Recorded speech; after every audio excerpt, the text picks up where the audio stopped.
Замцнаа. Бид өмнөх нэвтрүүлгээр кинон дээрх шинжлэх ухааныг бодит амьдралаар үнэхээр байх боломжтой юу талаар сонирхолтой талаас нь хүргэж байсан билээ. Тэгвэл бид энэхүү нэвтрүүлгээр тул сэдвийнхээ 3 дугаар дугаарыг хүргэж байна. Та бүхэн тул сонирхолтой баримтуудыг сонсон бидэнтэй хамт байгаарай. Бид бүхэн Холливуудын кинонуудыг үзэж байхад үнэхээр ийм юм байх боломжтой юу? Аль эсвэл ийм амархан байсан юм уу гэмээр янз бүрийн сонирхолтой үйл явдлууд гардаг үлээ. Юутааш бүгдээрээ энэ удаагийн нэвтрүүлгээр амьдрал дээр байх боломжгүй зөвхөн кинон дээр л байх шинжлэх ухааны талаарх хөгжилтэй баримтуудыг хамтдаа мэдж авцгаая. 2008 онд бүтээгдсэн Индиана Джонс кинон дээр нэгэн туйлын инээдтэй хэсэг гардаг. Дайсны гараас арай гэж зугцсан Индиана Джонс хисэн тэнүүчлэн явсаар нэгэн тосгон олдог. Тосгонд очтол ямар ч усгүйн дээр гэрийн эзэнд бүгд хиймэл манекенууд байдаг. Эцдээ энэхүү тосгонууд цөмийн дэлбэрэлт хийх гэж буй туршилтын газар болохыг ойлгодог. Тэрээр яарч сандран хаашаа нуугтаа мэдэхгүй байх үедээ нэгэн ухаалаг аргыг бодож олсон нь өргөчн дотор нуугдах байв. Хэдийх өргөчт дэлбэрэлтэнд өртөн холоо цөлөгддөг ч гэсэн Индиана Джонс хөрөгчнөөс амьд мэд гарч ирдэг. Хэрв та ямар нэгэн томоохон дэлбэрэлт болохын өмнө Индиана Джонс шиг хөрөгчн дотор орж амжин нуугдаад түүнтэй адил амьд үлдэж чадна гэж бодох юм бол маш том эндүрэл болно шүү гэдгийг хэлэх байна. Учир нь ийм цөмийн дэлбэрэлт үүссэн үед хамгийн том асуудал нь юу ч шатааж дийлэх өндөр хэмийн халуун юм. Наран дээрхтээ ижил хэмжээний халуун хэм 300 мянган км/цагийн хурдтайгаар тархан дэлбэрэлтийн цэгээс хаашаа 5 км доторх бүхий л зүйлсийг юу ч үлдээлгүй үнс нуран болгон орхино.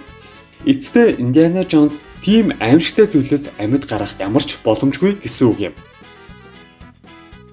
Та бүхэн усан доторх акул хүмүүс рүү дайрч байгаа кинонуудыг зөндөөл үзэж байсан байх. Тэдгээр кинонууд дээр нэгэн түгээмэл сцен гардаг. Шаргацсан хүн усан дотор сэлэн явхад акулууд цусны үнэрийг авснаар маш хурдан хугацаанд хүн рүү дайрдаг. Мэргэжилтүүдийн хэлснээр бол акулууд усан дотор бүр 500 метрээс ч гадна байх цусны үнэрийг авч чаддаг. Үнэрлэх мэдрэмж нь маш өндөр түвшинд хөгжсөн амьтан ажээ. Бүр цаашлаад усанд 10 тусалт цус тусаахад үнэрийг нь авч чаддаг юм шүү. Тэгэхээр Холливуудын тэдгээр кинонууд нь юутайч шинжлэх ухааны үндэслэлтэйгээр иймэрхүү үйл явдлуудыг дүрсэлдэг. 1999 онд бүтээгдсэн Deep Blue Sea кинонээр энэхүү эмэгтэй өөр хэнийг нэг аврахын тулд өөрийнхөө гарыг зүсэн ус руу үсэрдэг. Тэгвэл эмэгтэй ус руу үсэрсэн даруйд акул түүний үнэрийг аван түүн рүү зүгэлдэг. Тэгэхээр акул болгон цусны үнэр авсан зүг рүү нэн даруй зүгэлдэггүй хэмээх асуулт гарч ирж байна. Та бидний харж буй бичлэг Discovery сувгийнхан нэгэн YouTuber залуугийн хавтаар асуултын хариултыг олохоор туршилтыг хийж байна. Туршилтын багийнхан эхний ээлжинд тэдний байгаа газар акулуудыг ихээр цуглуулжээ. Дараагаар нь тэд усан онгоцны нэг цэгээс хаашаа 46 метрийн зайд 4 янзын шингэнийг далайн усанд асгах юм. Тэд сав тус бүрээс 2 литр загасны тус, үхрийн цус, далайн ус шээс гэх мэт шингэнүүдийг асгана. Тэгээд шингэнийг шууд асгаж чаагүй бөгөөд тусгай төхөөрөмжөөр 2 литр шингэнийг баг багаар 1 цагийн турш асгажээ. Тэдгээр шингэн тус бүр нь 2 литр байгаа ч гэсэн тодорхой шалтгаантай байв. Тухайлбал хүний биед дунджаар 5 литр орчим цус байнга урсаж байдаг бөгөөд даруй 2 литр цусыг алдсан тохиолдолд үхэл төрөх аюултай байдаг ажээ. Харин бусад шингэнүүдийн хувьд мэдээж 2 литр цустай адил хэмжээний шингэнүүд байх хэрэгтэй. Хамгийн сонирхолтой нь туршилт эхэлснээс хойш даруй 10 минутын дараа аль ч шингэн дээр акулууд ирэхгүй байв. Усан онгоц дээр маш олон акулууд байгаа хэрнээ ердийн 50 метрийн цаана асарч буй шингэнүүд дээр аль нь ч очихгүй байв. Тэгж байж нэг юм 20 минутын хугацаанд 0.6 литр цус асгарсны дараа л акулууд цустай борд руу зүгэлцгээжээ. Эцсээ туршилтын дунд загасны тосон дээр 4 акул, шээс болон далайн усан дээр нэг ч акул очоогүй. Харин үхрийн цусан дээр 41 акул цуглжээ. Тэгэхээр энэхүү туршилтаас хоёр зүйлсийг мэдэж болох бөгөөд нэгдүгээрт далайн усан дотор шээх юм бол акул ирдэг гэсэн яриа худлаа болж таарч байна. Хоёрдугаарт акул 50 метрийн цаанд байгаа цусны үнэр гарсан зүг рүү дор хаяж 20 минутын дараа зүглэж байна. Тэгэхээр энэхүү бүсгүйн гарнаас гарсан жаахан цусыг ямар шахвал мэдэх аргагүй гэсэн үг юм.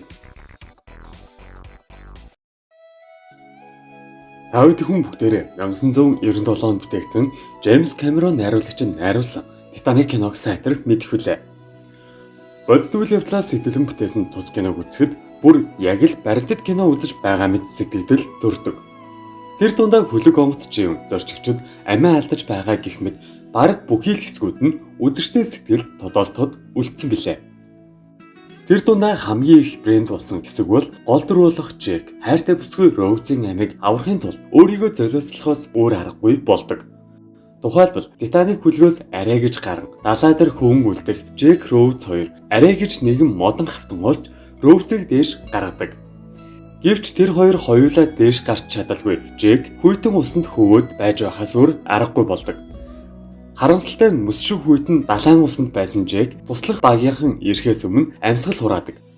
Тухайн үед киног үзсэн үзэгчид яагаад тэр хоёрыг хамтдаа дээш гараагүй болохыг гайхацгаадаг. Тийхүү өнөө хүртэл тэр хоёрыг модон хавтан дээр хамтдаа багтах боломжтойг нотолсон зураг материалууд хүртэл зөндөө байдаг. Мэдээж тэр хоёр хоёулаа дээш гарсан байсан бол тэд хоёул амьд үлдэх боломжтой байв. Модон хавтангийн ерөнхий хэмжээний хувьд үнэхээр тэр хоёр хоёулаа багтах боломжтой байсан бөгөөд та бидний харж байгаа зураг дээр шиг үлдэж болох байв. Гэвч энэхүү асуудал нь тэр хоёр модон хавтан дээр хамт багтах байсан уу үгүй юу гэдгээс арай өөр зүйл байв. Титаник хөлөг сүнхийн үеийн далайн усны хэм нь тэг градусаас доош байсан гэгддэг. Тэр хоёр модон хавтан дээр хамтдаа гарсан бол модон хавтан дээр баг багаар ус орж ирэх байв. Тиймээс модон хавтан дээр хүйтэн ус орж ирснээр хавтан улам хүйтэн болж хавтан дээр байсан хүн амьд үлдэх боломж улам багасах байв. Мөн Джек хавтан дээр гарч ирээгүй шалтгаан нь зайх хомс эсвэл хавтангийн тэнцвэрийг алдагдуулахаас биш, харин Роузыг аль болох хүйтэн уснаас хол байлгах зорилготой байжээ. Та магадгүй Discovery сувгаар эсвэл зарим нэг Монгол сувгуудаар хаяахан Mythbusters хэмээх энэхүү нэвтрүүлэг гардгийг мэдэх байх. Та бидний харж байгаа бичлэг алдарт Mythbusters-ийн Джек болон Роуз хоёрын нөхцөл байдлыг өөрсдийн боломжоор үүсгэн амьд гарах аргуудыг хайж байна. Титаник кинонд Роуз бараг цаг гарангийн хугацаанд модон хавтан дээр байдаг. Тэгвэл яг л кинонд гардаг шиг далай төвөх модон хавтан дээр хэвтэн үцгэд далайн ус нилээд их хальж орж ирж байв. Хэрэг тэр хоёр хоёулаа хавтан дээр гарвал тэд усанд ихээр норон гарцаагүй хөлдөж үхэх байв. Ингээд бодохоор найруулагч Джеймс Кэмерон киноны энэхүү хэсгийг үнэхээр сайн бодон тооцоолж дүрсэлсэн болох нь мэдэгдэнэ. Эцэстээ тэр хоёрын хэн нэг нь хавтангаас буухгүй бол хоёулаа хөлдөж үхэх байв. Гэвч хинээч төсөөлж байгаагүй нэг арга байгаа гэвэл та итгэхгүй. Тухайлбал Роуз аврах хантаад зүүсэн байх бөгөөд Роузын хантаазыг тайлж модон хавтангийн доогоор оруулан уйж өгвөл модон хавтанг доош живүүлэхгүй байх боломжтой ажээ. Тэгсэн тохиолдолд модон хавтан дээр бүр 2-2 том биетэй эрэгтэй хүн гарсан ч дааж байгааг бид бүхэн харж байна. Ингээд бодоход Роуз, Джек хоёр хоёулаа амьд үлдэг.